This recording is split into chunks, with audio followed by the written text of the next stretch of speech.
Les groupes sociaux auxquels elle a objectivement servi, cette démocratie semi-directe, c'est plutôt la bourgeoisie et les groupes conservateurs. Être dedans ou être dehors, c'est un dilemme permanent quand on fait de la politique. Est-ce qu'il faut être dans les institutions pour essayer d'influencer de l'intérieur les choses tout en se reliant avec l'extérieur, ou est-ce qu'il faut en sortir parce qu'on, entre guillemets, on a une posture plus révolutionnaire? C'est pas quelque chose... Enfin, moi, je n'ai jamais réussi à décider ce qui était juste. Bienvenue pour ce deuxième épisode de Capital, une émission des jeunes POP sur le média C'est réel. Aujourd'hui, on va parler des spécificités du régime démocratique suisse, de la manière dont celui-ci favorise les intérêts de la bourgeoisie et des conséquences de celui-ci sur la gauche et les luttes sociales. Donc, pour parler de ça, on a aujourd'hui Pierre Eichenberger, historien à l'Université de Lausanne, Kostya Yaboyedov, qui est président de la section Vaud des jeunes POP, et Karine Claire, qui est élue à la municipalité de Renan. Donc on va aborder aujourd'hui plusieurs caractéristiques du régime politique suisse, mais j'aimerais d'abord commencer par la démocratie directe et ses instruments, donc les initiatives et les référendums, parce que c'est une spécificité très importante du système suisse. Ce sont des institutions qui sont souvent très idéalisées à l'étranger, qui sont présentées comme le témoin d'une démocratie presque parfaite. Et du coup, j'aimerais vous demander ce qu'il en est en réalité pour vous, comment vous analysez ça, et la manière dont à la fois la gauche ou la bourgeoisie en fait se situe par rapport à ces instruments-là. Karine, pour commencer, les instruments de la démocratie directe sont-ils pour toi aujourd'hui une arme efficace pour la gauche ? Je trouve que c'est difficile de dire simplement oui ou non à cette question parce que en même temps, il y a quelque chose de réel. En Suisse, avec la démocratie directe, effectivement, 4 fois par année, le peuple est amené à se prononcer sur des objets d'une certaine importance. Il y a quand même un débat médiatique qui commence en général 2 mois avant. Donc, il y a quand même un brassage d'idées qui se fait. Et puis, je pense que c'est une bonne chose. En tout cas, quand on est immergé dans la politique, ce débat, je pense qu'il est intéressant. Et puis, quand on est immergé dans la politique, on vit à quelque part quand même cette démocratie de manière intense. Après, la question de savoir si les référendums et les initiatives sont des instruments utiles pour la gauche, j'ai envie de dire à qui servent les référendums, à qui est-ce qu'ils accèdent, à qui est-ce que ce système qui permet justement de remettre en question une décision fédérale ou bien alors de proposer un projet avec l'initiative, qui est-ce qui a réellement la possibilité de les utiliser, qui est-ce qui les comprend, qui est-ce qui comprend comment fonctionne ce système. C'est peut-être à ce niveau-là que ces instruments sont... c'est peut-être là que sont les limites, en fait, de la dimension démocratique de ces instruments qui, au final, on regarde... moi, je regarde... La première chose que je regarde quand on a une votation, comme ça a été le cas tout récemment, le 24 novembre, c'est quel a été le taux de participation. Combien de personnes se prononcent réellement sur ces objets, mais... Avant cela, combien de personnes ont réellement pu participer au débat? Et là, je pense que le problème, il est là. Il est que c'est pas tellement les instruments qui sont mauvais, c'est que tels qu'ils sont organisés, tel qu'est organisé le système politique en Suisse, il y a beaucoup de personnes qui n'y accèdent tout simplement pas. Donc, j'ai envie de dire, voilà, c'est un peu nuancé ma réponse. Je pense que ce sont des bons instruments, mais qu'il y a un problème d'accessibilité important et de moyens aussi pour pouvoir justement lancer des référendums, pour pouvoir lancer des initiatives. Et c'est à ce niveau-là qu'il y a quelque chose de fondamentalement pas démocratique, justement. La première chose. La deuxième chose, c'est... qu'est-ce qu'on en fait après? C'est-à-dire qu'on a... on vote 4 fois par année depuis très longtemps. Dès que la votation a eu lieu, qu'est-ce qui se passe? Si une initiative de gauche n'a pas passé la rampe, qu'est-ce qu'on fait de cet échec? Et là, je pense qu'il y a quelque chose aussi qui manque, c'est que souvent, une fois que la votation a eu lieu, il ne se passe plus rien. Je donnais l'exemple tout à l'heure de, par exemple, le revenu de base inconditionnel qui a permis de remettre en question le système social de base tel qu'il fonctionne, toute la question des salaires, toute la question de la participation sociale. Pour moi, ce débat, on l'a vécu avec des personnes qui qui étaient dans, par exemple, à l'aide sociale, ou bien avec des travailleurs sociaux qui travaillaient avec des personnes à l'aide sociale. Il y avait quelque chose de très dynamique derrière cette proposition. La votation a eu lieu. C'était quelle année cette initiative? Alors moi, je dirais que c'était aux alentours de 2010, mais je suis pas, ça fait un moment. Hein. Mais la votation a eu lieu, ça n'a pas passé, ce qui était d'ailleurs assez prévisible, et puis on n'en a plus parlé. Puis c'est ça qui est dommage aussi, c'est que finalement, on a déjà peu de moyens pour mener le débat et pour faire arriver le débat vers les personnes concernés, mais après, souvent, quand ça tombe, pour toutes sortes de raisons que je pense qu'on devrait analyser aussi à gauche, on n'en fait rien. Alors que peut-être que le débat en lui-même est un instrument démocratique. C'est pas forcément parce qu'une proposition ne passe pas qu'il n'y a pas quelque chose d'intéressant à faire de cette proposition, y compris après la votation. Ouais. Du coup, utile pour mettre à l'agenda politique justement des enjeux, mais derrière qui ne suivent. Discuter collectivement de quelque chose, c'est la démocratie. Même si on n'arrive pas à faire passer ses idées, un espace de discussion, c'est la démocratie. Et c'est précisément là qu'il y a quelque chose d'intéressant. Après, j'ai envie de dire que les projets passent ou pas. Si les gens discutent, si les gens s'informent, si les gens, tout d'un coup, se sentent représentés par une idée, ça veut dire que la démocratie fonctionne. Et c'est là qu'il y a quelque chose qui bloque avant, mais il y a aussi quelque chose qui bloque après. Ouais. Et il y a peut-être quelque chose à analyser aussi dans pourquoi des initiatives ensuite de gauche ne passent pas. Bien sûr. Aussi. Et peut-être, Kostya, est-ce que tu rejoins le constat de Karine quand on en discutait, je sais que toi, tu parlais un peu d'impasse politique. C'est aussi un terme très fort. Est-ce que tu pourrais expliquer en quoi, pour toi, pour la gauche, c'est pas forcément une solution que de s'y conformer, en fait? Oui, alors évidemment, moi, je partage assez globalement les constats que tu fais, Karine, dans le sens où... C'est des outils qui, au final, ne sont ni bons ni mauvais et il faut les analyser pour ce qu'ils sont, c'est-à-dire des outils et les limites qu'ils ont. Et voilà. Moi, je pense que là où ce qui est intéressant, c'est que tu parles justement de ce débat démocratique, de l'importance que ça a pour la discussion et tout ça. Et justement, moi, je pense que c'est un souci. C'est la dimension débat démocratique en Suisse. On a beau la vanter, la chérir, mais c'est quand même quelque chose qui est très inexistant. C'est-à-dire que le discours général, le discours global quand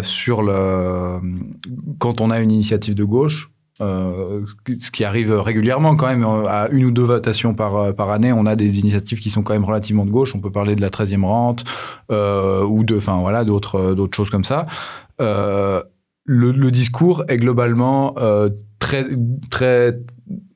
maltraités. Enfin, ce sont des sujets des objets qui sont régulièrement très maltraités dans les médias dominants, notamment la RTS et dans les médias, dans les journaux.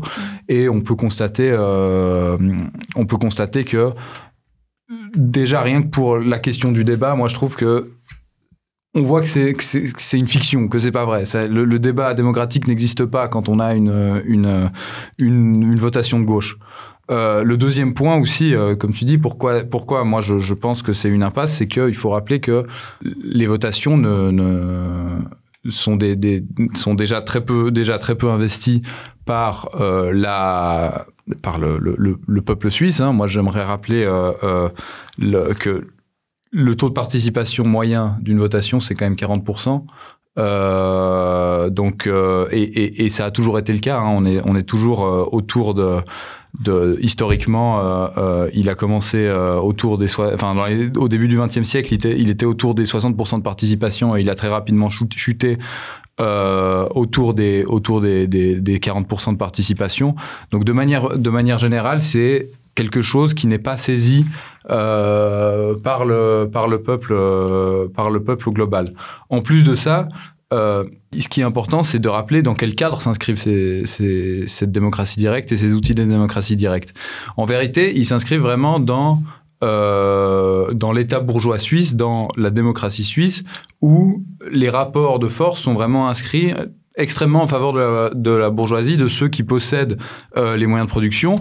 Et donc, la démocratie directe n'est pas un moyen pour faire basculer cet ordre et ce rapport de force, parce que justement, il est construit par ceux qui par la classe dominante. Un exemple tout simple, c'est de manière générale les votations qui tournent autour de l'économie, elles sont extrêmement restreintes puisqu'on a ce qu'on appelle la liberté de commerce en Suisse et la liberté d'entreprendre, ce qui empêche toute modification conséquente de la Constitution en ce qui concerne des mesures économiques sérieuses.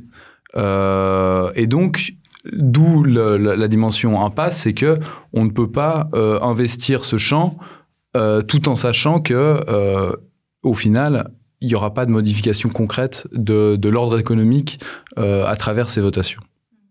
Et c'est un élément que ni l'un ni l'autre, pour l'instant, vous n'avez abordé, mais aussi le coût nécessaire pour des organisations de mettre en place ces initiatives-là, pour par exemple des petites organisations peut-être plus marginales à gauche ou quoi, c'est quand même conséquent ce qu'il faut comme moyen pour pouvoir porter ça à l'agenda. Moi, c'était ce que je voulais dire quand je disais que finalement, qui peut vraiment accéder à ces outils? Alors, qui dans le peuple peut participer à la discussion? Puis après, qui a les moyens de vraiment porter un référendum ou une initiative? Alors, au niveau cantonal, c'est déjà difficile. Au niveau fédéral, c'est encore plus difficile. Donc, c'est clair que y a une différence de moyens énorme entre certains partis de droite et les partis de gauche qui font que, effectivement, la force de frappe empêche tout simplement d'utiliser ces outils aussi souvent qu'on en aurait besoin. En fait. Et ça, on l'a vu très récemment, par exemple, avec EFAS, la réforme du financement de la santé, où on a le SSP qui est parti tout seul contre cette réforme. Donc, c'était un référendum, c'est-à-dire une remise en cause d'une modification de la loi, sans les partis au début, et donc avec un déficit de moyens qui était impressionnant. C'est-à-dire que déjà en termes de force militante, le SSP venait de sortir de la campagne de la 13e rente, donc c'était déjà un moment épuisant pour les militants du SSP, mais aussi simplement au niveau des moyens. C'est-à-dire que faire campagne sans les moyens d'une machine médiatique qu'est le PS ou de l'autre côté du bord politique l'UDC, c'est vraiment très dur. C'est vraiment très dur. Il y avait quelque chose que tu voulais ajouter, Karine, tout à l'heure? Oui, peut-être. Je pourrais ajouter beaucoup de choses sur tous ces sujets. Non, c'était alors plusieurs choses. Je voulais donner l'exemple de l'initiative Monnaie Pleine, parce que j'ai pris quelques exemples. L'initiative Monnaie Pleine, elle avait eu lieu en 2018. Okay. Et puis, c'était une initiative très intéressante qui visait à... je suis incapable de donner les détails, mais pour redonner une consistance réelle à l'économie. C'est-à-dire la monnaie qu'on a dans la main, elle est reliée à un système économique, mais elle est aussi reliée à une force de travail. Enfin, c'était de ne plus être dans la spéculation et le côté très abstrait du système économique actuel. Puis typiquement, ce genre de votation, elle mettait vraiment le doigt sur la question du coût du travail et tout ça, mais elle était d'une telle complexité que je pense que très très peu. C'était vraiment un débat d'initiés. Et en même temps, c'est tellement dommage. Donc c'est typiquement ce genre de votation sur lequel on pourrait vraiment continuer de travailler. C'est la première chose que je voulais dire. La deuxième chose, c'est effectivement le taux d'abstention, il est très important. Sur les votations, il est en moyenne de 40%, mais sur les élections, il est en moyenne il est beaucoup plus bas. En tout cas, à Renan, on a parfois des élections. Je sais pas, moi j'ai été élue avec 27% des voix. Est-ce une élection voilà, c'est pas contre moi, c'est simplement le taux de participation des gens. Et moi, je m'interroge sur la capacité qu'on a d'amener le débat démocratique de la bonne manière au bon endroit. C'est-à-dire que, par exemple, est-ce que l'école pourrait être un lieu où on apprend aux élèves à devenir des futurs citoyens? Et je pense que c'est malheureusement pas le cas. Je pense pas que d'apprendre le nom des conseillers fédéraux par cœur, c'est quelque chose de super passionnant. En tout cas, moi, j'avais trouvé ça très ennuyeux à l'époque. Plutôt que d'amener très tôt, en fait, dans les familles quand c'est possible, mais aussi à l'école, les élèves à débattre de sujets qui les concernent et leur donner des moyens pour le faire, pour que plus tard, au fil du temps, ils puissent extrapoler ces débats-là qu'ils ont vécus dans le cadre de l'école à des thèmes démocratiques. Enfin, je pense qu'il y aurait des moyens pour être peut-être un peu plus nuancé. Je pense qu'effectivement, les forces sont très mal réparties, mais je pense aussi que les moyens qu'on se donne pour former des futurs citoyens n'existent pas. Donc, en fait, si on vient d'une famille politisée, on sait débattre et on le fait. Puis, si on ne vient pas d'une famille politisée, où on a appris à débattre autour de la table le dimanche, par exemple, du coup, dès le départ, en fait, tout est tronqué. Et je pense que c'est aussi ça le problème. Mais je pense que c'est justement là où on voit une dimension extrêmement problématique de la démocratie directe, particulièrement dans un État comme la Suisse, c'est que en fait l'État n'a pas intérêt à avoir des gens qui arrivent à se saisir de sujets économiques complexes, de les comprendre, et l'État n'a pas intérêt à armer idéologiquement les jeunes, que ce soit de manière générale le peuple, enfin la classe dominante n'a pas cet intérêt-là, et donc c'est pour ça que je pense la fiction du débat démocratique est assez dangereuse, c'est-à-dire que dans une société capitaliste, le capital n'a pas intérêt à tout intérêt plutôt à ce que les gens qui travaillent ne mettent pas en commun leurs intérêts. Et donc justement, moi je ne fais pas confiance à un État libéral pour éduquer des enfants correctement pour qu'ils aient une perspective critique sur la gestion des finances de l'État, ni pour avoir une vision critique sur la classe politique, puisque ce n'est visiblement pas dans les intérêts de l'État. Je voulais te poser une question à toi, Pierre, aussi sur ces instruments-là. Il y a plusieurs cas historiques aussi qui montrent que les Suisses en viennent à voter contre leurs intérêts, dans le cadre d'initiatives, par exemple, contre la réduction du temps de travail ou pour des assurances, ou même, Karine en a mentionné aussi d'autres. Et je me demandais comment tu expliques ça, comment est-ce que tu analyses ça, juste. Tu fais bien de dire les Suisses, parce qu'il faut toujours rappeler, quand on parle de ce genre de thématiques-là autour de la participation, par exemple, que seuls les citoyens suisses votent, et que ça exclut de la population qui a le droit de vote les personnes étrangères. Et dans un pays qui naturalise aussi peu que la Suisse, on peut être un étranger de 3e génération, de toujours pas avoir, il n'y a pas le droit du sol, donc on n'acquiert pas la nationalité. Donc ça exclut vraiment du droit de vote toute une partie de la population. Deuxièmement, jusqu'en 1971, donc c'est extrêmement tard au XXe siècle, les femmes n'avaient pas le droit de vote non plus. Donc on a toutes ces limites vraiment à ce que c'est. Plus tardivement dans certains cantons aussi. Oui, jusqu'au début des années 90 dans certains cantons.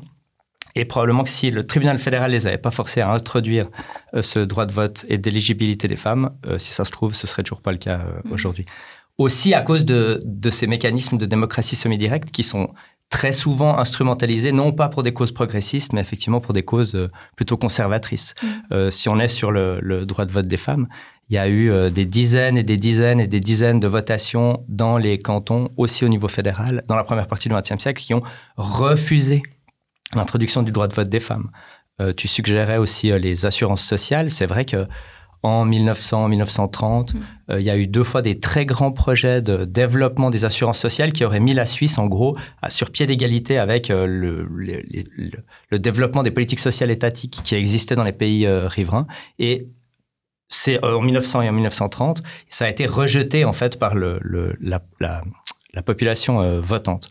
Maintenant, peut-être pour réagir sur ce qui a été dit. Donc, effectivement, cette réforme du système de santé FAS a été rejetée, malheureusement, a été acceptée. Le référendum n'a pas du syndicat des services publics n'a pas été soutenu. Alors là, c'est une défaite. C'est une défaite autour de laquelle on peut mentionner la force des lobbies. Là, ils avaient le lobby des caisses maladies contre eux. Ça, c'est un lobby redoutable qui brasse énormément d'argent, qui a une très longue histoire aussi d'intervenir dans la politique. Tu parlais de l'État qui n'arme pas par l'éducation. Alors, ce qu'on peut dire, c'est que toute une série de lobbies et de pouvoirs privés arment la population, mais du côté adverse, si on veut. Et là, il y a une histoire centenaire du développement idéologique et de la manière de promouvoir un certain nombre d'idées. La Suisse libérale, la Suisse qui va bien, la Suisse qui a du succès. Qui a du succès en réalité, à qui est-ce que ça profite exactement. Donc là, il y a un armement, mais alors dans un autre sens. Maintenant, une fois qu'on a dit ça, peut-être qu'on peut quand même aussi rappeler que récemment, c'est par une initiative qu'on a introduit une 13e rente de l'assurance vieillesse et survivants. Ça, c'est quand même pas rien. C'est vraiment de 2 points de vue au moins. D'abord, sur le fait que ce soit une victoire quand même importante, parce que l'AVS, c'est un système social qui est extraordinairement redistributif, c'est-à-dire on paye sur l'entier de son revenu, ce qui est en général pas le cas. Il y a en général des cuts comme ça maximum, on paye. Donc si on a un très gros salaire, on paye énormément à l'AVS. Or, on reçoit dans une mesure beaucoup moindre, enfin la rente est relativement faible, alors on le sait tous, on le regrette, mais disons ça fait que du point de vue de la redistribution des revenus, c'est très très très efficace. Après, je rebondis sur ce que tu disais avant. Qu'est-ce qui se passe après? Alors il y a qu'est-ce qui se passe après quand on perd une votation? Ok. Il y a aussi qu'est-ce qui se passe après quand on la gagne. Et là, dans le cas de l'AVS, ce qui met en fait ce qui souligne l'importance de ce que tu disais avant sur l'importance de l'après, c'est comment est-ce qu'on va la financer, cette 13e rente? Puis ce que le Parlement a concocté, c'est un financement par la taxe sur la valeur ajoutée, qui est une taxe régressive. C'est-à-dire, c'est les gens qui consomment beaucoup de leurs revenus qui vont en fait payer cette 13e rente. Donc, on a un Parlement bourgeois qui, utilise sa marge de manœuvre sur la mise en œuvre de l'initiative pour refaire payer, si on veut, aussi peu que possible aux classes plutôt privilégiées et de faire payer la masse plutôt travailleuse. Donc là, c'est sûr on est face à quelque chose de compliqué. Tu disais avant, c'est des instruments.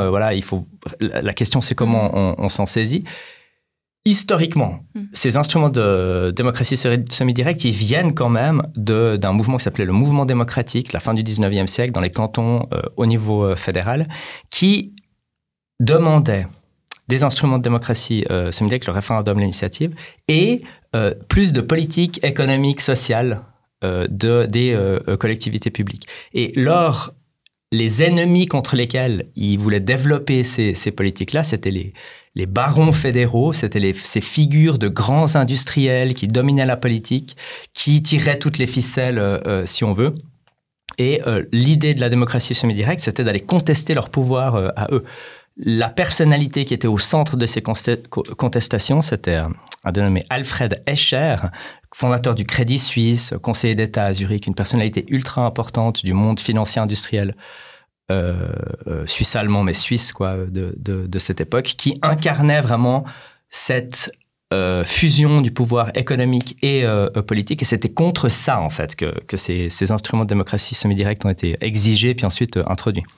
Après, alors, cette question de l'argent, de qui peut faire un référendum, qui peut faire une initiative, qui a la force de frappe pour ensuite réussir à faire soutenir par les partis, faire soutenir par une coalition sociale et politique assez large, c'est sûr que c'est beaucoup plus difficile quand on est sur des propositions du genre revenu universel, détaché du travail. Alors, les coalitions sociales ne sont pas du tout les mêmes. Et là, ce qui est tout à fait clair, c'est que si ces instruments ont été introduits plus tôt par la petite bourgeoisie qui voulait contester le pouvoir de ces très grands magnats du capital, ensuite, les groupes sociaux auxquels elle a objectivement servi, cette démocratie semi-directe, c'est plutôt la bourgeoisie et les groupes conservateurs. La 13e rente, je reviens dessus, c'est la première fois qu'une initiative qui vise le développement de politiques sociales redistributives réussit, en fait. Une initiative vraiment lancée par la gauche, par les syndicats, qu'elle passe la limite,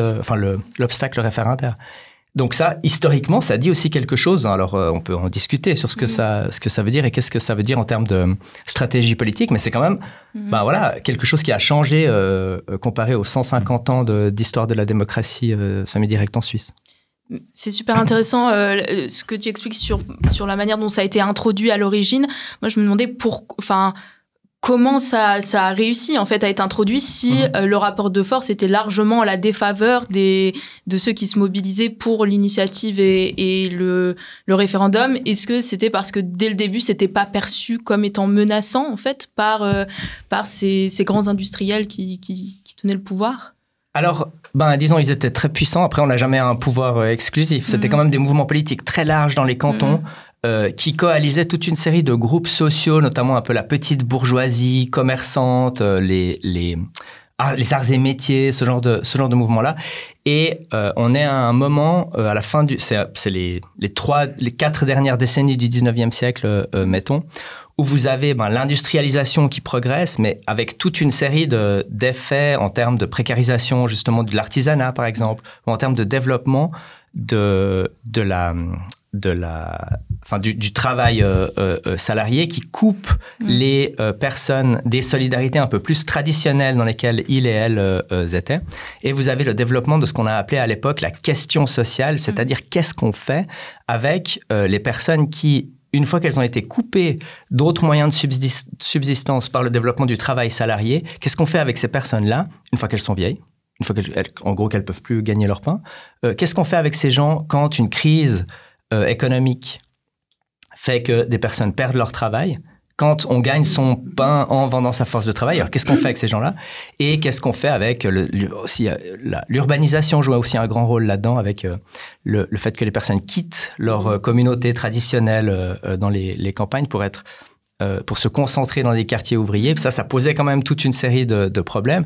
Et là, vous avez des stratégies un peu différentes qui se développent. Vous aviez aussi des gens dans vraiment la grande bourgeoisie qui disaient maintenant, ce qu'il faut qu'on fasse, c'est qu'on trouve une solution à cette question sociale, puis il faut qu'on développe des politiques sociales redistributives, dans une certaine mesure, au moins des politiques sociales à l'allemande, mettons Bismarck, 19e. Donc, c'était quand même plus compliqué que vraiment un challenge à des... Ok. Je peux rajouter quelque chose?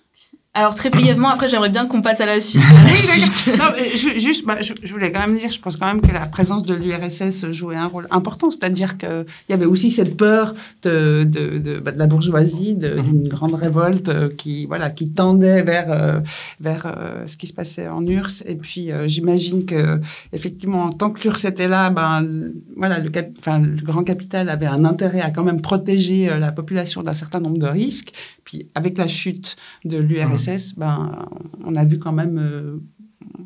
beaucoup de choses se sont passées depuis les années 90, mais disons qu'on voit bien que la protection du travail est remise en question beaucoup plus, quoi. Du travail et des droits sociaux, quoi. Et puis, je voulais peut-être juste encore dire quelque chose. Je voulais donner un exemple. Ah. Très bref. Par rapport à... Parce que moi, je suis plus sur le terrain, puis du coup, je pense que c'est bien aussi d'illustrer ces discussions politiques avec des exemples concrets. Il y a une modification parce que tu as parlé avant du fait qu'effectivement, seuls les Suisses accèdent à la votation. Et c'est vrai, c'est très important de le mentionner. Et il y a une modification du droit de cité en 2018, modification donc de la loi sur laquelle repose l'accès à la naturalisation.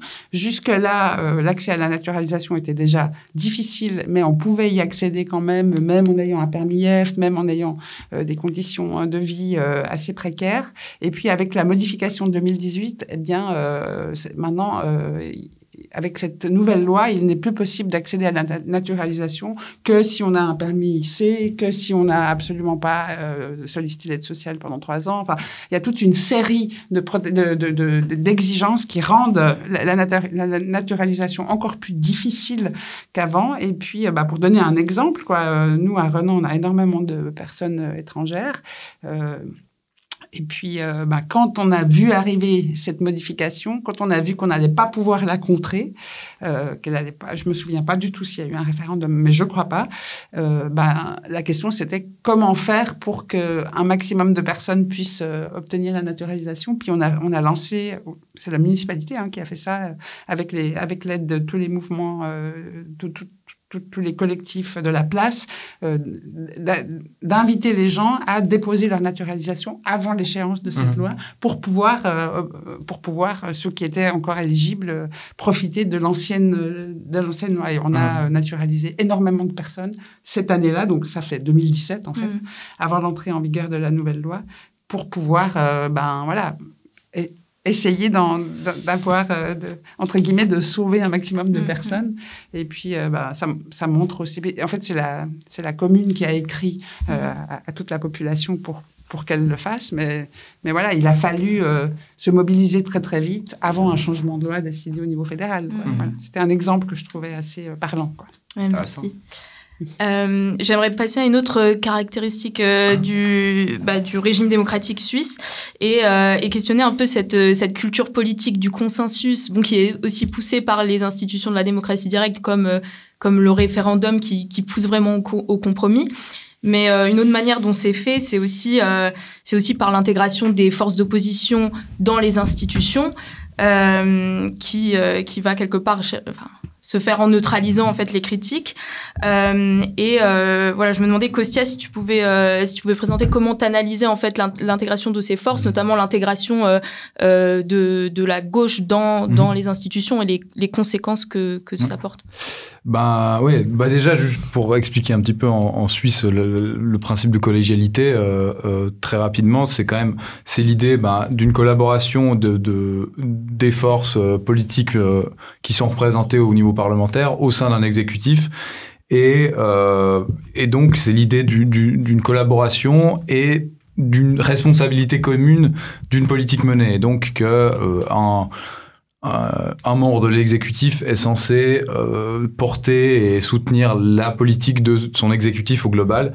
Et ça, autant on le voit, on l'observe au niveau fédéral comme au niveau cantonal que communal, donc dans tous les niveaux du fédéralisme. Donc c'est une stratégie qui a été très rapidement utilisée par le pouvoir libéral en Suisse, qui a été utilisé directement en 91 pour intégrer en fait les forces conservatrices dans le gouvernement du Conseil fédéral. C'était une stratégie très consciente. En fait, à cette époque-là, il y avait...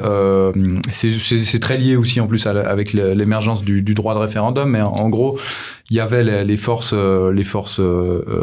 conservatrices, donc à l'époque, qui était le Parti chrétien, donc le PDC, qui s'opposaient assez systématiquement, par référendum notamment, aux lois et aux lois proposées par le gouvernement libéral, qui était à l'époque justement composé de 7 conseillers fédéraux, radicaux, et donc une stratégie que le parti radical de l'époque a élaborée pour permettre de continuer ces réformes tout en intégrant donc ce parti, le PDC, c'était de les accueillir dans l'exécutif pour les rendre eux-mêmes responsables aussi de la politique menée. Et c'est ce qui s'est passé donc en 91, l'intégration du premier conseiller fédéral qui n'était pas radicaux au Conseil fédéral. Et en fait, au final, c'est vraiment une stratégie consciente qui a été élaborée à partir de là. C'est l'intégration des forces opposées au gouvernement progressivement au sein du gouvernement pour les lier dans un gouvernement d'intérêt, ce qu'on pourrait appeler d'intérêt commun. Donc en fait, voilà, c'est une idéologie, comme tu disais, il y a aussi cette idée, les lobbies qui ont armé la population à penser les intérêts nationaux. Et donc en fait, c'est vraiment un gouvernement d'intérêt national, c'est-à-dire d'intérêt de la bourgeoisie nationale. Et c'est ce qui s'est passé aussi avec le PS, qui a eu une histoire assez compliquée pour rejoindre le Conseil fédéral, mais qui au final l'a rejoint.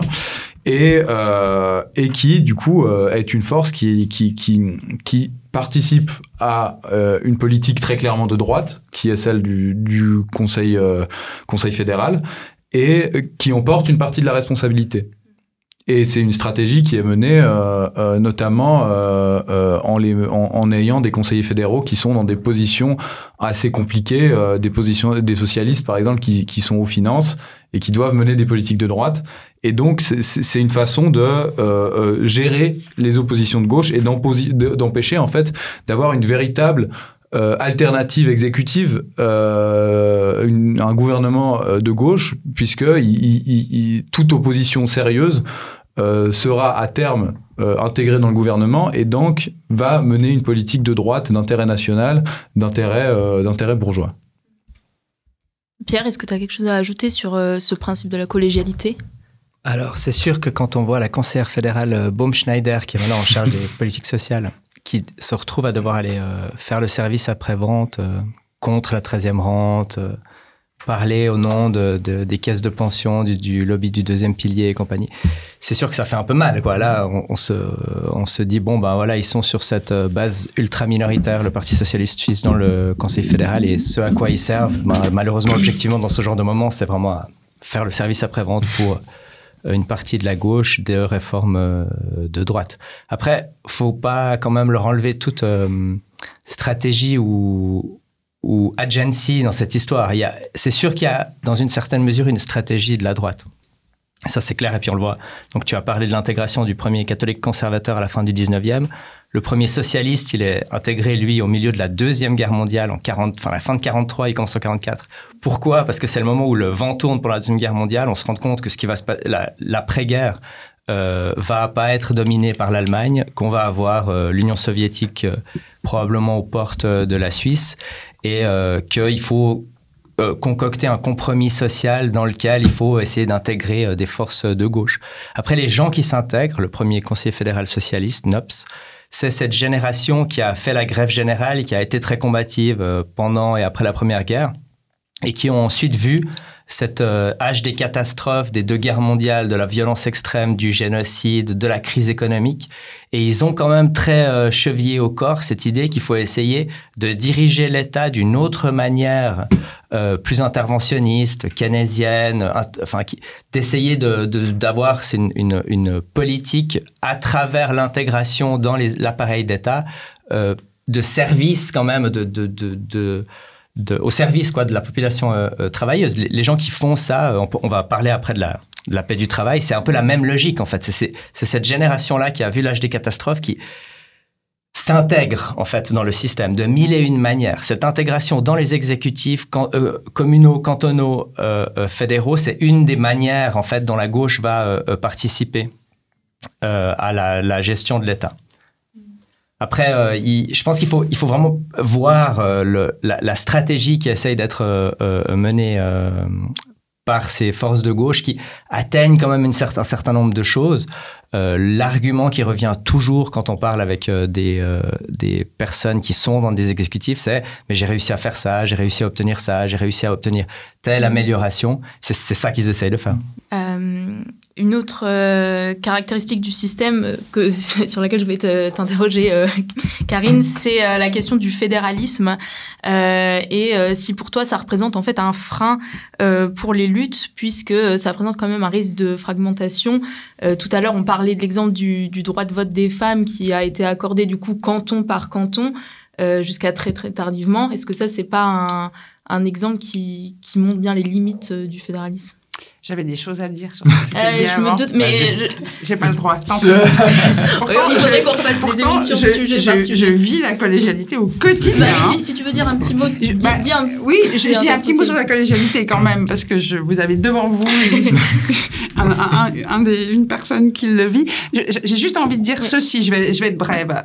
Être dedans ou être dehors, c'est un dilemme permanent quand on fait de la politique. Est-ce qu'il faut être dans les institutions pour essayer d'influencer de l'intérieur les choses tout en se reliant avec l'extérieur, ou est-ce qu'il faut en sortir parce qu'entre guillemets, on a une posture plus révolutionnaire? C'est pas quelque chose... Enfin, moi, je n'ai jamais réussi à décider ce qui était juste. On est dedans avec ce doute en permanence. Ça, c'est la première chose.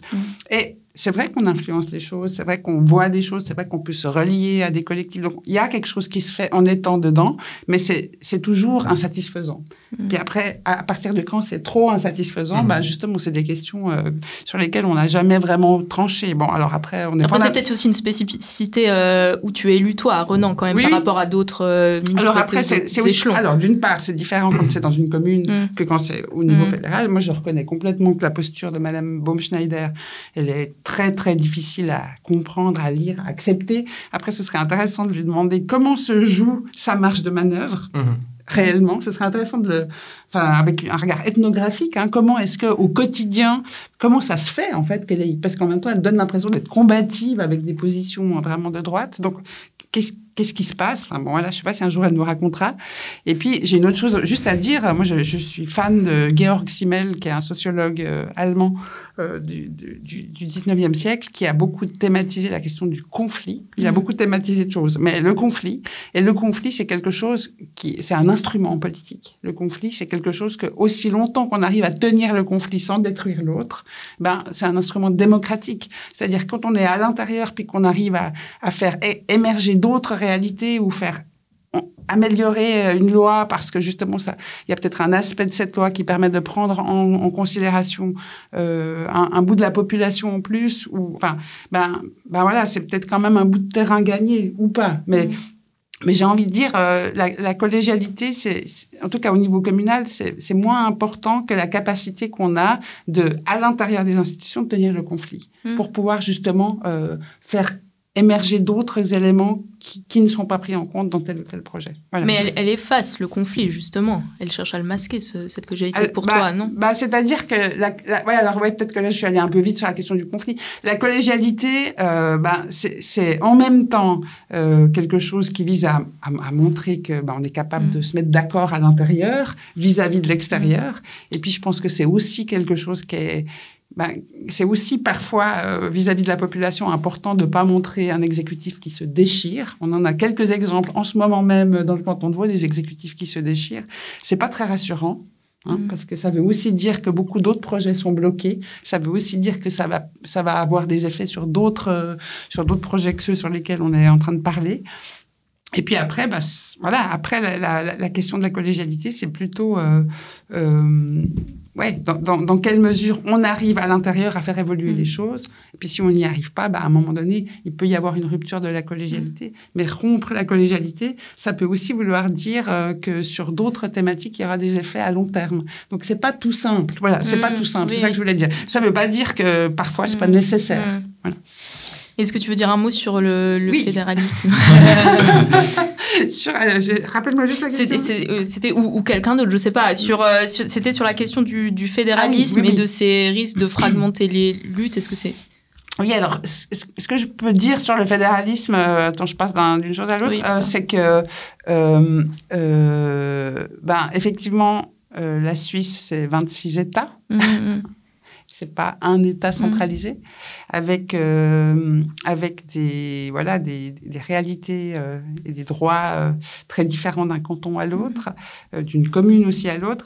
Et puis du coup, alors, on peut voir les choses de deux manières. On peut voir toutes les inégalités que produit le fédéralisme d'un canton à l'autre, parce que voilà, il y a des grandes différences qui se justifient pas forcément. Et puis ce qui est vrai. Puis d'un autre côté, on peut aussi se dire, par le fédéralisme, il y a des choses qui peuvent émerger à une échelle plus petite dans un canton et puis après contaminer les autres cantons. Donc pour moi, il y a quelque chose de dynamique dans le fédéralisme qui fait que ça peut aussi être parfois quelque chose qui permet de faire des choses à une petite échelle et d'essayer de les faire Il y a quand même quelques exemples de choses qui ont pu se faire dans un canton puis qui après sont arrivées dans d'autres cantons. Après, on peut aussi rêver d'un État centralisé, mais il faut encore voir par qui il est gouverné. Parce que ce qui se passe actuellement en France, la France est un pays très centralisé. Je pense que ça rend aussi la démocratie très complexe, avec un gouvernement de droite qui ne défend pas sa population. Kossia, tu voulais ajouter quelque chose sur les inégalités en tout cas. Oui, puis aussi, déjà sur en soi les limites du fédéralisme, particulièrement dans le cas suisse, dans le sens où il y a quand même, on constate que même s'il y a une marge de manœuvre pour les cantons, elle reste quand même très restreinte parce qu'on voit, on a plusieurs cas récents, par exemple les initiatives autour des transports gratuits, transports plus gratuits, ou bien du salaire minimum, donc qui sont vraiment des aménagements du capital. On ne parle pas de grosses réformes, on ne parle pas d'instaurer le socialisme dans un canton, mais vraiment juste des petites réformes qui permettent d'avoir des meilleures conditions de vie. Et elles sont déboutées au niveau national et la Confédération refuse au canton d'appliquer ce genre de politique. Donc déjà rien que là, on voit que le fédéralisme, il a bon dos quand il s'agit de faire des politiques un peu plus sociales. D'autant plus que de l'autre côté du spectre, on peut dire, il y a quand même aussi la question de la concurrence fiscale entre les cantons. Qui est une dimension assez importante en Suisse, parce qu'on voit quand même qu'il y a une course aux impôts, déjà rien que même sur l'arc lémanique, entre Genève et Vaud par exemple, pour qui fera les meilleurs cadeaux fiscaux aux entreprises pour accueillir des multinationales. C'est rien que là-dessus. Puis en plus, si on ajoute à ça Zug et tout, voilà. Donc c'est une sorte on peut comparer ça un petit peu à une mini Union européenne où vraiment il y a du dumping fiscal au sein même de la Suisse. Et donc ça, je trouve que c'est quand même assez important de le rappeler. Et puis aussi, comme tu disais, sur la question des luttes et de la division de la lutte, il y a la question de la conquête de droits, déjà, comme tu disais sur le droit des femmes, où au final, c'est passé au niveau national, mais il y avait des cantons qui avaient conservé leur tradition, on va dire.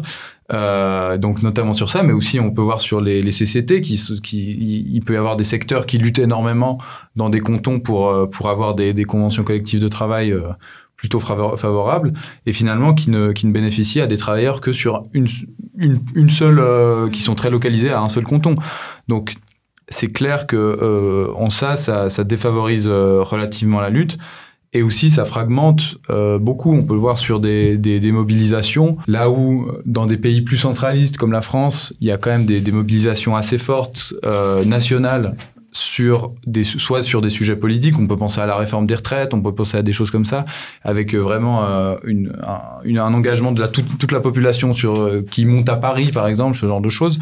En Suisse, ça existe beaucoup moins, et les luttes sont beaucoup plus fragmentées, et même des luttes plus symboliques et culturelles, enfin pas symboliques, mais qui sont pas forcément liées aux conditions de travail tout de suite en Suisse. Mais si on pense par exemple à la lutte pour la reconnaissance du peuple palestinien qu'on mène actuellement en Suisse, on est dans une situation extrêmement fragmentée où finalement il n'y a pas un front unique qui se mobilise en faveur de la Palestine en Suisse, mais c'est vraiment des luttes très locales.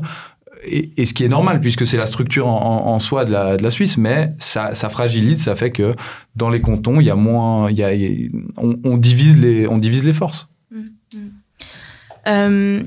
Une autre caractéristique que je voulais aborder aujourd'hui, c'était la question de la paix du travail, parce que la démocratie, c'est pas uniquement la structure institutionnelle, mais c'est aussi, ça touche aussi aux aménagements des conflits entre travail et capital, et aussi aux questions du droit de grève, du droit de manifester. Et là-dessus, Pierre, je voulais te demander pourquoi en fait cette institution-là a été mise en place historiquement, et les conséquences en fait que ça porte justement sur ce conflit-là qui est quand même majeur.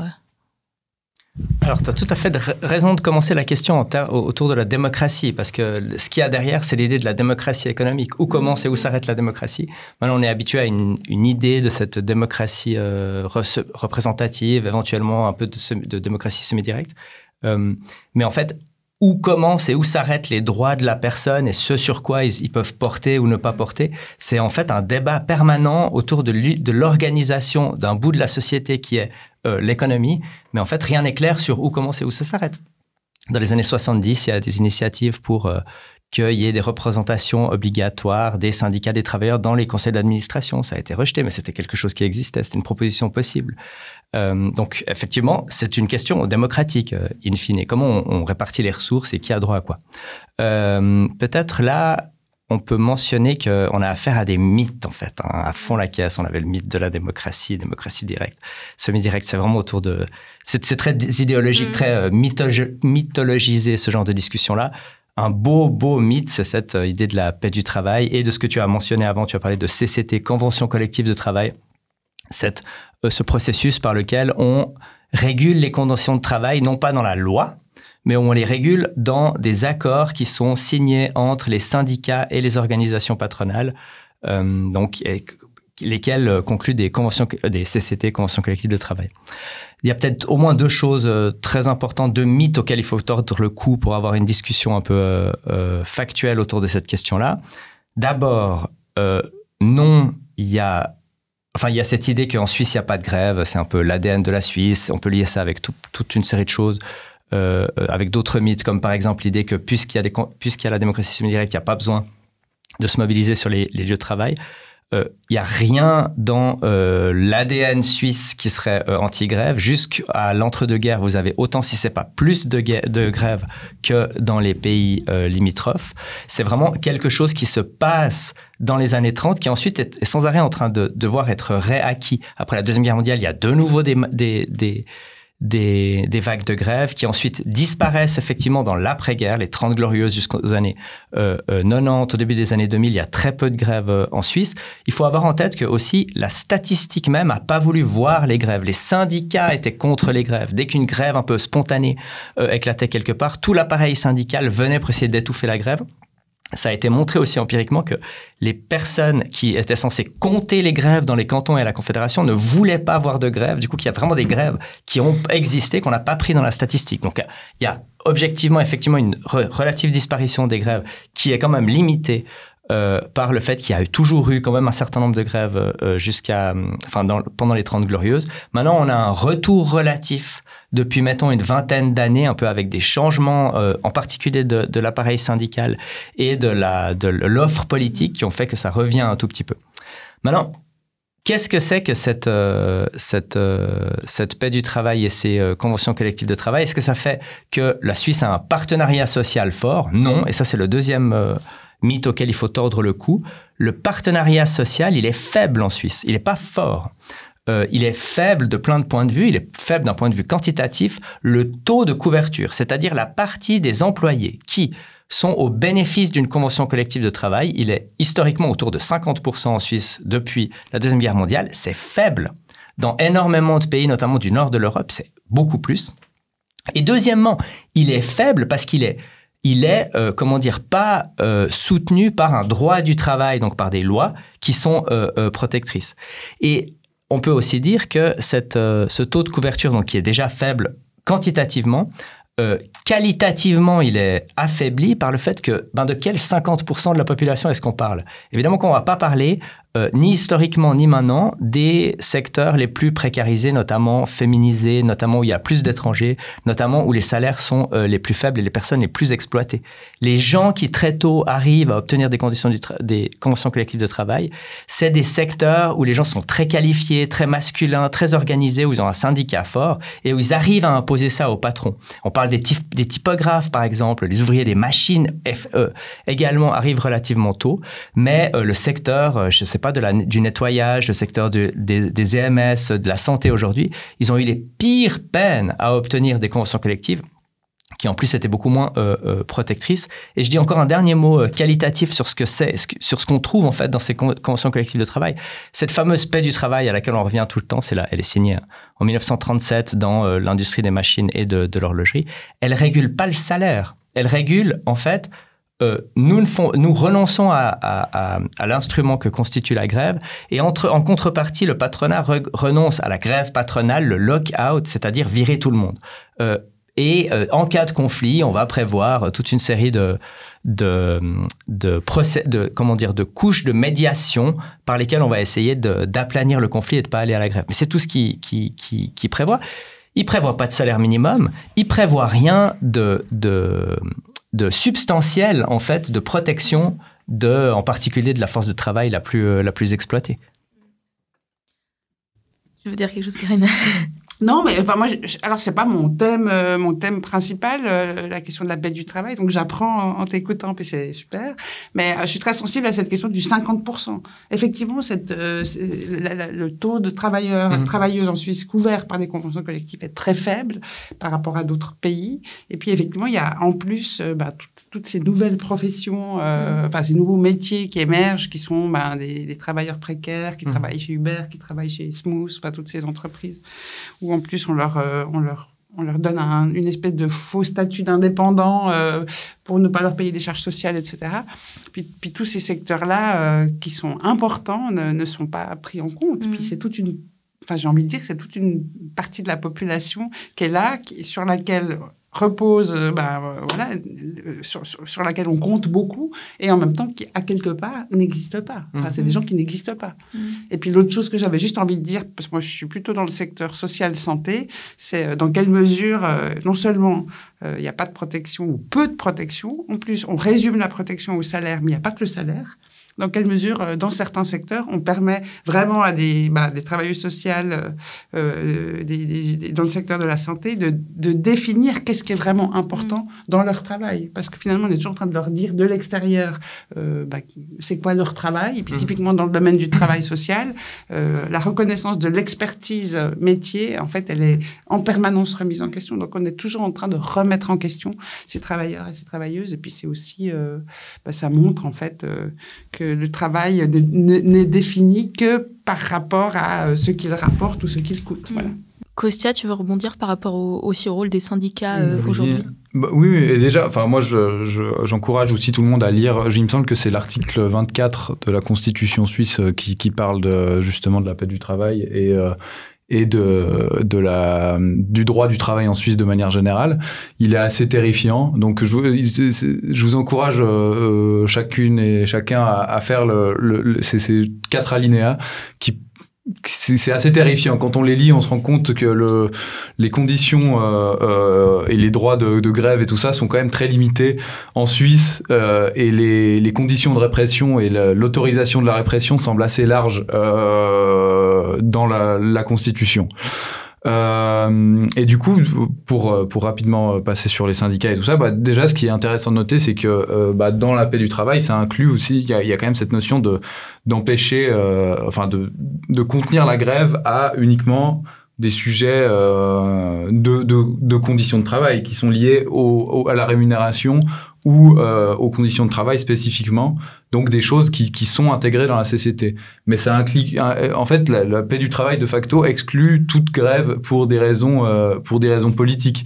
Donc, qui s'opposerait à un gouvernement, qui s'opposerait à une décision politique, tout ça ne rentre pas dans le cadre de la paix du travail. Et donc, déjà, je pense que c'est important de le noter et de le rappeler, que, voilà, comme je parlais de la France tout à l'heure, par exemple, sur les mobilisations contre la loi retraite en France, tout ça, techniquement, est plus ou moins prohibé en Suisse.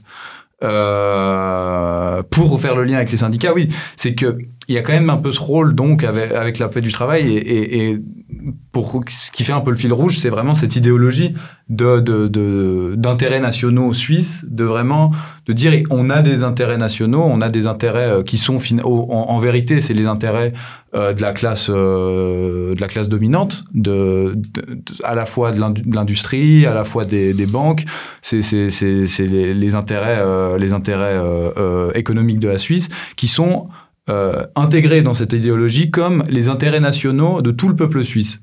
Et que finalement, le rôle des syndicats dans ces grands ensembles, si on caricature, c'est vraiment de jouer l'intermédiaire et de garantir en fait que les conditions de travail des travailleurs soient suffisantes pour qu'ils puissent reproduire leur force de travail, qu'ils puissent quand même subsister à leurs moyens. Mais c'est aussi d'encadrer le conflit et d'empêcher qu'il y ait trop de débordements et de permettre finalement de canaliser le mouvement ouvrier pour dans l'intérêt de justement ces intérêts nationaux. Et je pense que c'est important de le souligner. C'est cette logique assez corporatiste qui traverse la Suisse à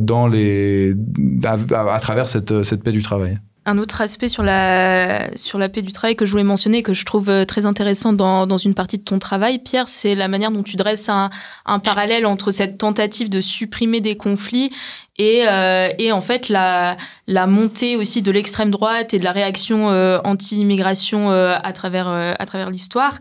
Et au final, tu parles plus d'un déplacement de conflits qu'une suppression totale de ces conflits. Je me demandais si tu pouvais revenir là-dessus. Oui, alors ça rejoint un peu des discussions qu'on a eues avant autour du conflit. Le conflit, évidemment, il disparaît pas, ni l'exploitation. Les choses se déplacent.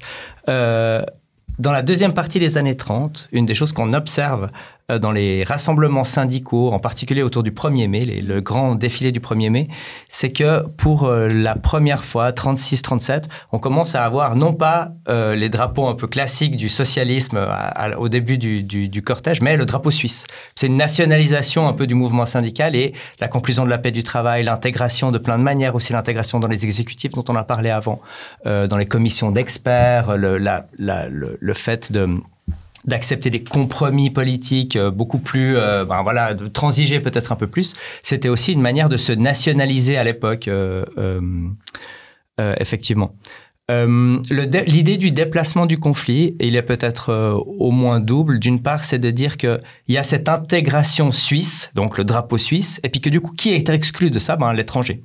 Et que ces années-là, ces années d'entre-deux-guerres, la Deuxième Guerre, et ensuite cette période des 30 Glorieuses, ce qu'on dit assez peu sur ces périodes-là, c'est que c'est des périodes de racisme structurel ultra fort, ultra structurant. Vraiment, le racisme anti-italien pendant cette période-là, il est ahurissant.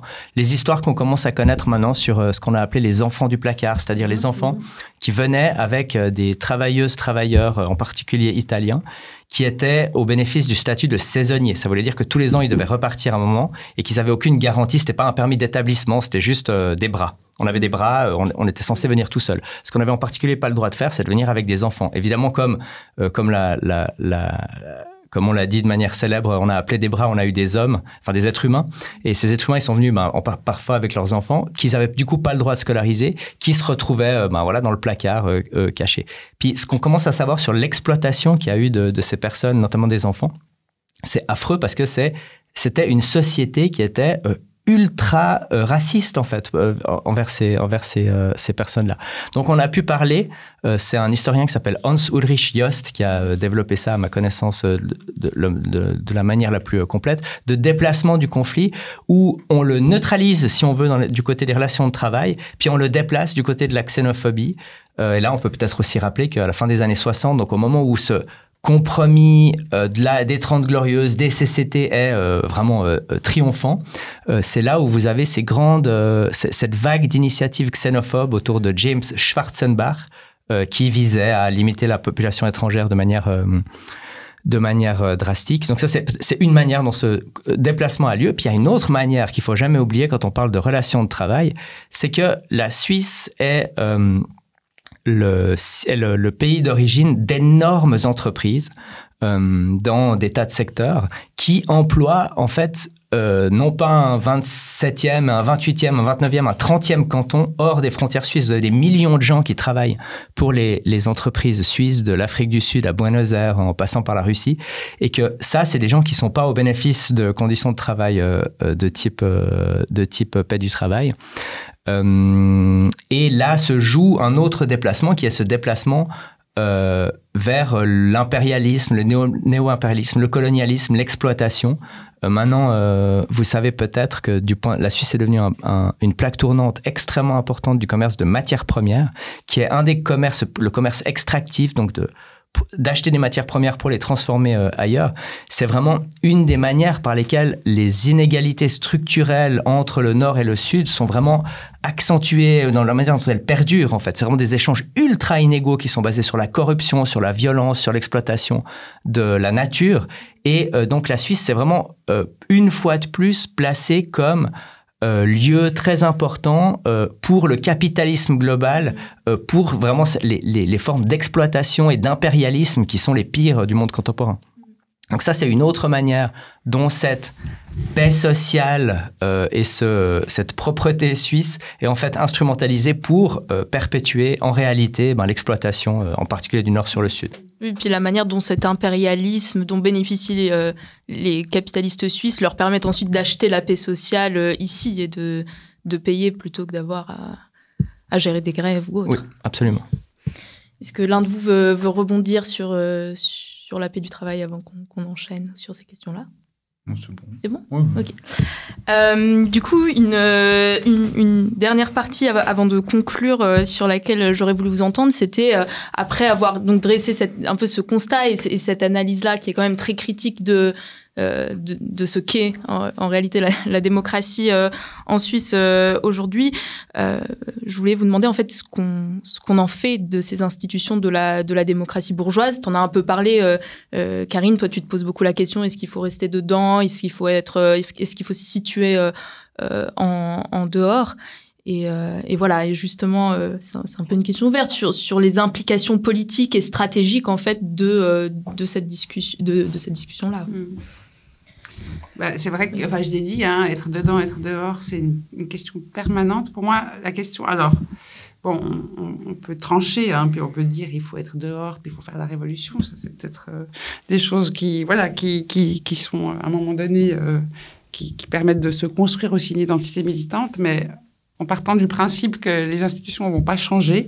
Moi, j'ai plutôt envie, en tout cas, je ne vois pas très bien quand et comment elles pourraient changer. J'ai plutôt envie de me dire comment être dedans. Donc, c'est-à-dire, si ces institutions sont imparfaites pour toutes les raisons qu'on vient d'évoquer pendant 1 heure, pour des questions d'éducation, pour des questions de rapport de force en place, pour toutes sortes de raisons liées aussi à ces compromis sociaux qui ont quand même amené à museler une partie de la population. La question maintenant, c'est comment être dedans, que faire de tout cela. Et puis, voilà. Moi, ce que je trouve aussi intéressant, c'est de pas seulement avoir une vision idéologique. Pour moi, l'idéologie, c'est un horizon. Donc, c'est un horizon vers lequel je tends qui me permet aussi de me lire moi-même dans l'activité. Mais il y a aussi la vie quotidienne. Qu'est-ce que je fais demain quand je vais aller au travail, puis que je vais être en contact avec des personnes? Je ne peux pas leur dire, écoutez, ça ira mieux dans 50 ans. Je ne peux pas faire ça. De la même manière que quand j'étais travailleuse sociale, je recevais des personnes qui avaient des souffrances immédiates, même si je pouvais comprendre quels étaient les déterminismes sociaux qui expliquaient leur souffrance et que j'avais envie d'agir en politique sur ces déterminismes et que je l'ai fait puisque j'ai aussi décidé de faire de la politique à ce moment-là. Il fallait aussi que je puisse trouver une réponse immédiate à ces personnes pour pouvoir simplement leur montrer que je les avais entendus, puis les reconnaître, etc. Donc en politique, c'est la même chose. Quel est mon horizon idéologique, puis quel est qu'est-ce que je fais aujourd'hui, ici et maintenant. Et je pense que les institutions, aussi imparfaites soient-elles, pour toutes les raisons qu'on vient de dire, c'est celles qu'on a entre les mains. Et puis j'ai envie de dire que je pense qu'il y a quand même des choses qu'on peut faire pour essayer de les rendre plus démocratiques. Je pense qu'il y a des choses qu'on peut faire aussi pour... il y a un travail de terrain à faire pour permettre aux personnes de plus s'approprier les thèmes qui sont les leurs et puis essayer justement d'informer les gens. C'est un travail de longue haleine, c'est un travail qui est très difficile, mais de toute façon, nous ne pouvons rien faire d'autre. Donc, faire de la politique, ça veut dire aussi accepter ce qu'on peut faire aujourd'hui, quel que soit l'horizon et quelle que soit la vision idéologique qu'on a. Et je comprends tout à fait que des jeunes comme vous, parce que vous êtes tous beaucoup plus jeunes que moi, ayez une vision très idéologique, parce que je pense que l'identité politique passe aussi par ça. Mais à un moment donné, durer en politique, c'est aussi important. Pour pouvoir durer toute votre vie en politique, il va aussi falloir pouvoir travailler sur l'ici et maintenant. Et puis, ce que je voulais encore dire... juste par rapport au libéralisme, parce qu'on a beaucoup parlé du fait que la Suisse est un État libéral, on vit dans des institutions très libérales, et ça c'est vrai, c'est vraiment le cas. Moi, ce qui m'intéresse aussi par ma formation, c'est de me dire comment est-ce que ce libéralisme est encodé dans les gens. Comment est-ce que dans la vie quotidienne d'une personne, d'une femme, d'un homme, d'un enfant, le libéralisme est actif? Et j'ai envie de dire, ce qui rend le libéralisme actif à l'intérieur de l'identité de chaque individu, c'est ce message qui consiste à dire que nous sommes tous identiques et que finalement, on a ce qu'on mérite. C'est-à-dire, si on possède beaucoup, si on possède peu de capital social ou financier, c'est parce qu'au fond, on n'a pas fait ce qu'il fallait ou on a fait ce qu'il fallait. Et c'est un message épouvantable. J'insiste là-dessus. C'est un message épouvantable parce que le libéralisme nie les différences sociales, les différences sexuelles, les différences, liées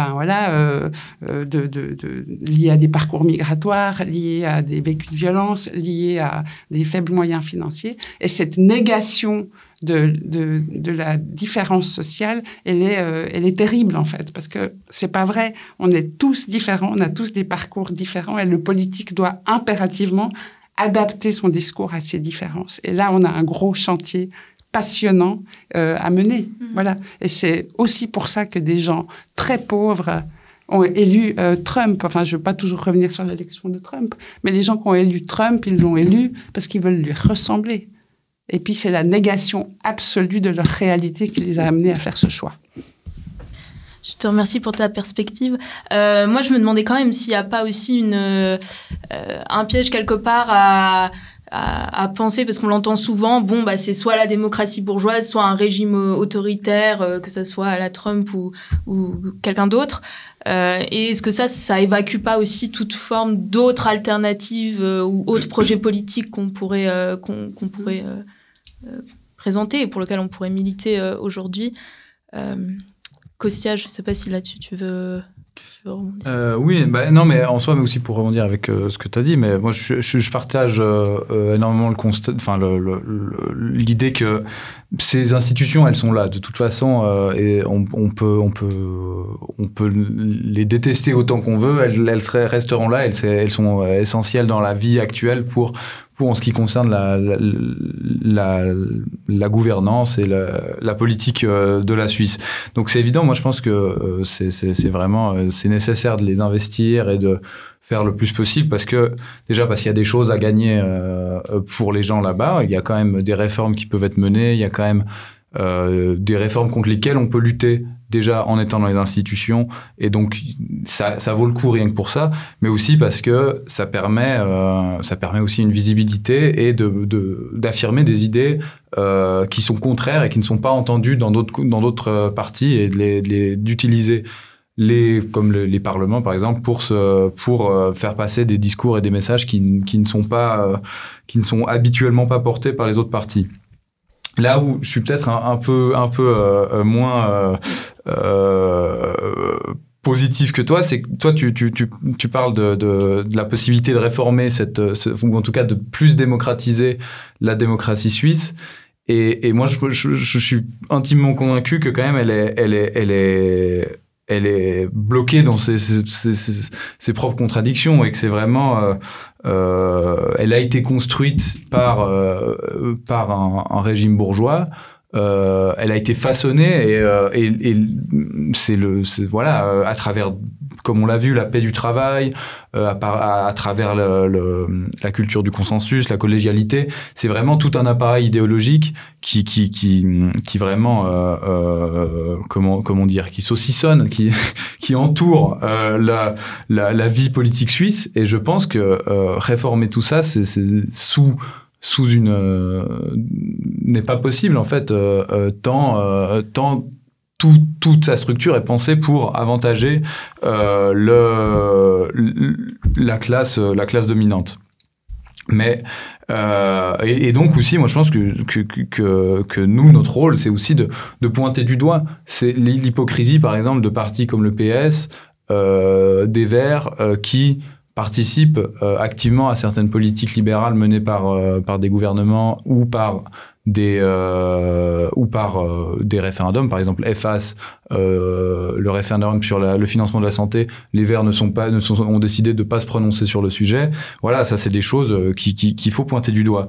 Deuxième chose, encore une chose importante, moi je pense que les outils qui sont quand même à notre service, qui sont les outils du référendum, c'est quand même important parce qu'il y a des réformes qui passent, des réformes de droite très dures, contre lesquelles il faut lutter, et notamment EFAS. Enfin, tous les jours, il y a des lois horribles qui passent au Parlement et contre lesquelles on devrait lutter. Malheureusement, on n'a pas assez de force, mais en ça, on a un outil qui est quand même utile et il faut s'en servir quand il y a quand même des choses qui ne doivent pas passer et qui sont dangereuses, comme la réforme du droit du bail, comme EFAS. Enfin, je prends les cas très récents. Et pour conclure sur une note un peu plus positive, je pense, sur la démocratie directe, moi, je suis intimement convaincu qu'un mode plus direct de démocratie est possible et un mode d'organisation de la société est possible, mais le référendum, l'initiative, tout ça, c'est des idées qui sont magnifiques, qui sont très belles, parce que ça part vraiment d'une idée du peuple qui structure sa propre société, et c'est très important. Mais le problème, c'est que on n'est pas armé dans cette société capitaliste, dans cette société libérale pour produire des politiques qui viennent lutter contre l'ordre établi. Et donc, cette démocratie directe, elle n'existe pas fondamentalement comme elle est présentée sur le papier. Elle n'existe pas sous l'ordre bourgeois suisse. Je voulais juste... merci, c'est très intéressant et très bien, mais juste, je ne crois pas non plus qu'on va arriver à le réformer, le système. Je crois juste qu'on peut faire des choses pour les gens, malgré ces immenses défauts, mais je ne crois pas du tout. Ouais. Merci pour cette précision. Pierre, toi, qu'est-ce que... Oui, pour ajouter mon grain de sel à cette discussion, je ne suis pas en désaccord avec vous, mais quand je pense... les formes institutionnelles de base, type le fédéralisme, ça date du milieu du 19e. Ensuite, la démocratie semi-directe, c'est la fin du 19e. La paix du travail, c'est la fin des années 30 et plutôt les années 40. Du coup, c'est des éléments du puzzle de ce syncrétisme, effectivement bourgeois, mais qui sont venus dans des contextes tellement différents et toujours... c'est un syncrétisme. On fait un peu un truc avec d'autres trucs, puis c'est un bricolage toujours. Puis donc, ça, c'est une des choses que je trouve très intéressante dans l'histoire, c'est à partir du moment où on montre que les grandes forces sociales, économiques, politiques, elles sont venues d'un contexte particulier, puis elles ont été créées dans un moment particulier, elles peuvent aussi changer, en fait, à la faveur d'un autre moment particulier. Donc, il n'y a rien de tout ça qui est vraiment complètement inscrit dans le marbre. Après, peut-être pour terminer sur une touche un tout petit peu positive, quand je vois la force et le dynamisme d'un mouvement qui est absolument admirable, et du coup qui est un produit assez spécifiquement suisse, qui est la grève féministe, je me dis qu'il y a peut-être aussi d'autres formes de mise en relation donc c'est la grève, c'est l'instrument, le registre qui est mobilisé là pour une revendication, alors politique s'il en est, qui est les inégalités de genre, de se saisir de cet instrument de la grève. Alors moi, je pense que ça, c'est une des formes qui est très intéressante pour l'avenir, qui vient reconnecter la politique avec les questions plus générales de démocratie. C'est un peu ce que tu disais avant sur l'idée de la démocratie économique. Là, c'est aussi l'idée de la démocratie plus sociale, l'idée de la démocratie dans la vie des uns et des autres, qu'on peut imaginer comme atomisée, mais qui est en réalité politique.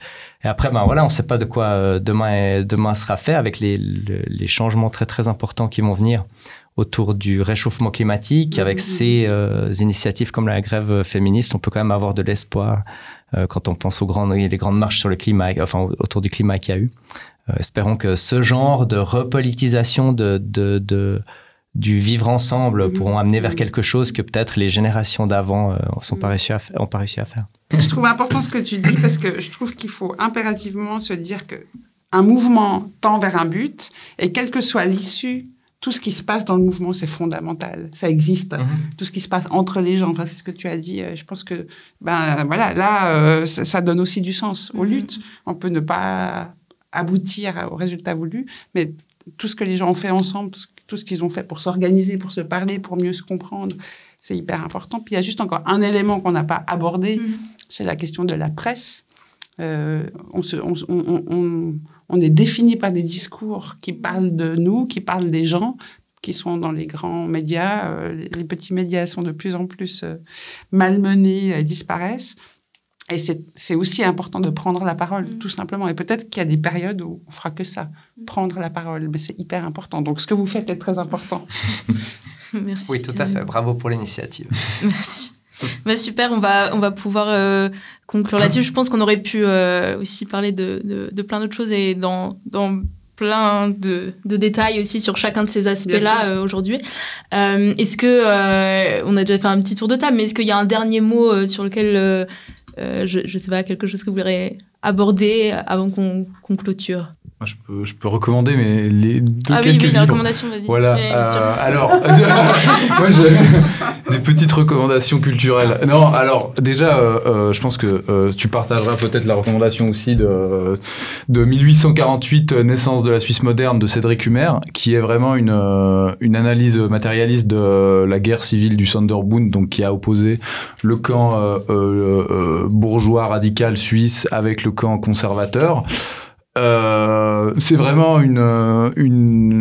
un court livre qui permet de bien comprendre dans quel contexte est né les institutions de la Suisse moderne, et donc je recommande à tout le monde qui souhaite comprendre un peu mieux quelles sont les contradictions qui ont structuré l'État suisse moderne à son origine.